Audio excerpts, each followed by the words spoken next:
apontar o culpado, que é extremamente complicado. Por incrível que pareça, apesar de ser um assunto, vamos dizer assim, eminentemente técnico, na hora de tipificar o que é crime e o que não é, a subjetividade é quase absoluta. Como lidar com isso?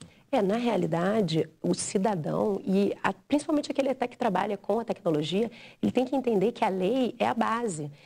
O delegado, o juiz ou qualquer órgão de persecução penal, ele não vai poder agir se a gente não tiver, num primeiro momento, lei. A lei é o que vai nos nortear, e principalmente quando a gente fala em direito penal. Então, nenhuma punição, né, pode existir se anteriormente eu não tenho uma lei, que é o princípio da legalidade.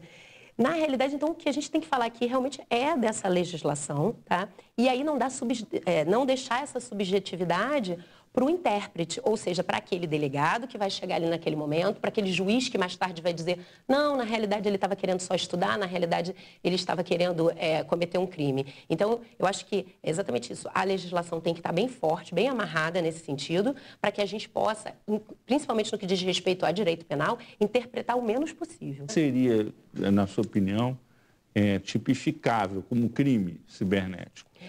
Na realidade, hoje nós temos muitas condutas que ainda não estão bem regulamentadas no Brasil e que existem discussões. Então, por exemplo, eu acesso o e-mail de determinada pessoa, tá? Não faço nada com aqueles dados, simplesmente acesso, tá? Hoje a gente pode perguntar o que é isso, tá?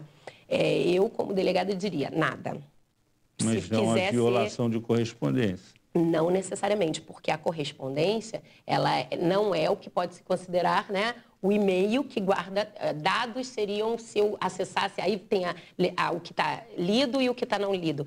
E o que acontece? Quando a gente fala em informação de dados da internet, aquela legislação lá de 1940, quando ela falava, né, de sigilo das comunicações, ela se referia a informações que estavam guardadas dentro de cartas, dentro de registros, dentro de livros, então, que são um pouco diferentes. Mas a sua opinião é de que deve ser considerado crime ou não? Eu acredito que sim. Eu acredito que ou crime, ou no caso até pautado com uma multa. Claro que a gente vai ter que falar aí numa penalidade muito pequena, tendo em vista a conduta. Agora, deveria sim, porque exatamente como todos sabem, aquele e-mail é minha privacidade. Mas eu preciso de uma lei penal que descreva essa conduta de uma forma muito clara. Porque hoje está ambíguo o sujeito... Claro, a gente trabalha com o Código de 1940, que não tinha internet, que não tinha e-mail, que não tinha todas essas... É uma situação não prevista em lei. Exatamente. O interessante nesse caso, a doutora Ellen falou muito bem, existe uma dificuldade, talvez, em tipificar essa conduta, ou seja, em dizer, a lei que trata de violação de correspondência se aplica nesse caso. Então, se a gente quiser chegar à conclusão de que existe a necessidade de criar uma conduta nova, uma legislação que trate especificamente da invasão de e-mail, a gente deveria, no nosso ponto de vista lá na Fundação Getúlio Vargas, escrever na legislação uma coisa bastante específica. Invadir e-mail com o fim de violar a privacidade de alguém, acessar dados indevidamente e colocar lá a pena. Tem a questão de criminalizar aquelas condutas que causam danos, por exemplo, invadir a caixa de e-mails, e tem uma questão que acho que até a doutora Ellen pode tratar melhor, que é criminalizar as tentativas, né? Os atos preparatórios. O sujeito vai lá e começa a coletar informações que podem ajudar ele a invadir um determinado sistema. Então, isso pode ajudar, muitas vezes, as autoridades a evitar que um dano venha a ocorrer, que o crime sequer aconteça, iniciar essa investigação antes.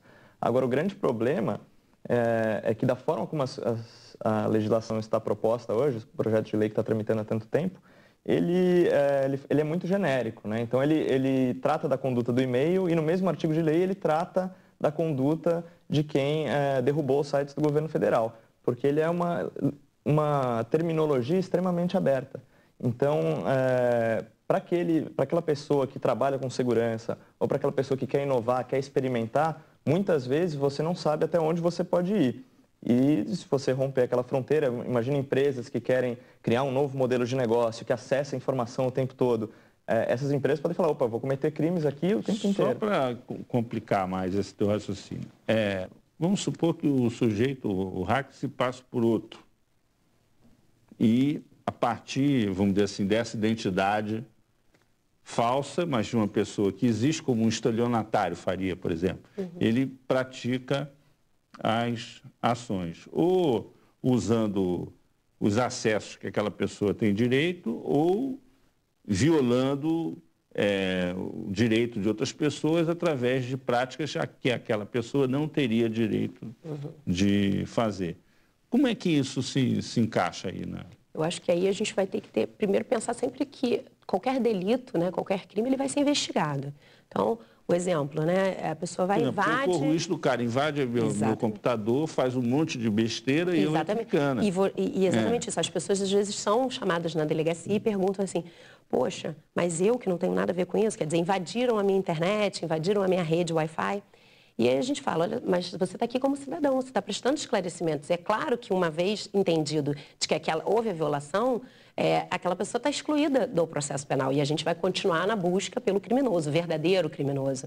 Então, isso vai acontecer em qualquer tipo de crime. A gente pode chegar em determinada pessoa e ela vai dizer, não, eu não tenho nada a ver, eu não estava naquele momento, como alguém disse, ou ele utilizou, né, do meu trabalho, ou das minhas roupas, ou de alguma coisa assim. Na internet isso vai acontecer, tá? Mas é importante exatamente isso, que a pessoa se identifique e que ela possa ter essa forma de justificativa. Quando ela vai à delegacia e mostra, olha, está aqui o meu e-mail, eu não utilizei, quer dizer, se foi uma utilização, foi um ataque ali naquela correspondência, ou seja, eu não sabia do que estava acontecendo, e isso vai ser comprovado. Existem meios técnicos para que aquela pessoa mostre que ela está dizendo a verdade. Então, ela já vai ser excluída daquele momento. Isso acontece muito na internet quando a gente chega a um local, um IP, né? As pessoas falam muito assim, o IP vai resolver tudo.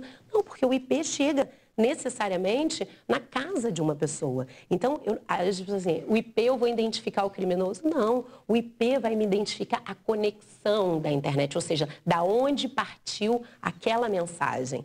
E aí é claro que quando a polícia chega àquele local, ela tem que prosseguir nas investigações. Então, aquela casa é um local onde várias pessoas utilizam o computador. Quem utiliza? Existem pessoas que utilizam eventualmente, e aí a gente vai ter um leque maior de pessoas que vão ser investigadas. Nós vamos fazer um intervalo, voltamos daqui a pouco com 3-1, discutindo a segurança da informação no ambiente virtual. Até já.